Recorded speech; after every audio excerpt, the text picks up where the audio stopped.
80-year-old widow lives inside a tree and escapes from a pack of wolves. Extreme Yakutia. The wind howled like a living thing the night the wolves came, slicing through the frozen forests of Yakutia with a hunger older than fear itself. Inside the hollow of an ancient larch tree, 80-year-old Anya Morozova pressed her thin palm against the bark, listening, not just to the storm, but to her own heartbeat, still stubbornly alive in a world that had long forgotten her. Most people would not believe a woman could live inside a tree. Fewer would believe she chose to. Anya had once lived in a warm wooden house with blue shutters and a husband who laughed too loudly. When the mine shut down, the village emptied. When her husband died one winter, the house followed soon after, claimed by fire, neglect, and time. The government papers came and went, but help never stayed. So Anya stayed. She carved out life where life would still allow her to exist.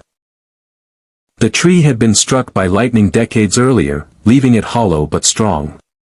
Anya cleaned it, insulated it with scraps, and lined it with old blankets. To her, it was not a shelter, it was a promise. A promise that as long as she could breathe, she would not surrender to the cold or to despair. That night, the wolves circled closer than ever before.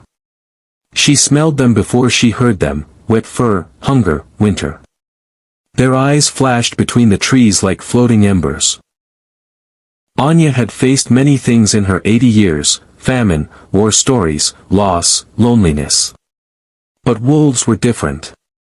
They were not cruel. They were simply desperate. She pulled the wooden latch she had fashioned across the narrow opening of her tree home and whispered a prayer, not for herself, but for peace. As the wolves began to scratch and growl, Anya's mind drifted to a memory from long ago.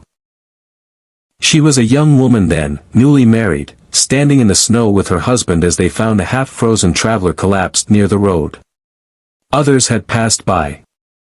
Others had looked away. But they had stopped. Her husband had said, "If we don't help, we become colder than this winter." That stranger lived because of them. The scratching grew louder. One wolf lunged at the opening, its breath steaming the air. Anya's hands trembled. Not from fear alone, but from the effort of holding on to dignity in a world that offered her none. Then something unexpected happened. One of the wolves, smaller than the others, let out a sharp cry and limped forward. Its leg was caught in an old rusted wire trap, left behind by hunters who never returned. Blood darkened the snow. The pack hesitated. In that moment, Anya understood something that felt heavier than fear: suffering recognizes suffering. Slowly. So slowly she feared her courage would run out, Anya unlatched the door. The wolves froze. Her heart thundered in her chest as she stepped just outside the tree, holding a small lantern in one hand and a knife in the other, not as a weapon, but as a tool. Her voice, cracked and soft, carried through the frozen air. "I know hunger," she whispered. "And I know pain." The wolves did not attack. She knelt, her old bones screaming in protest, and cut the wire from the injured wolf's leg. The animal whimpered once, then stilled. The pack watched, tense but unmoving.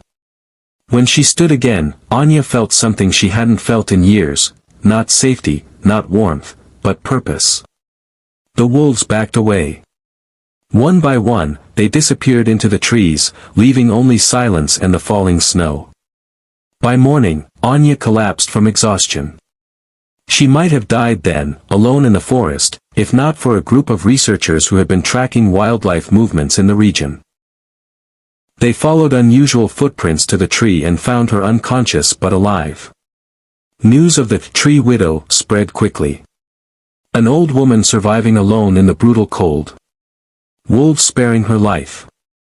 Kindness where none was expected. People came. Not with pity, but with respect. The researchers helped her recover. A nearby town offered her a small, warm home. Volunteers brought food, letters, and blankets. Children wrote her notes calling her grandmother of the forest.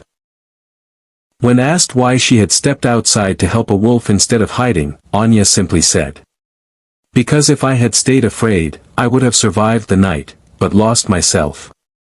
She still visits the tree sometimes. She presses her hand against the bark and smiles. In a world that teaches us to close doors, Anya Morozova opened one, and reminded everyone watching that compassion is not weakness. It is the bravest form of survival. And even in the coldest places on earth, humanity can still be warmer than fear.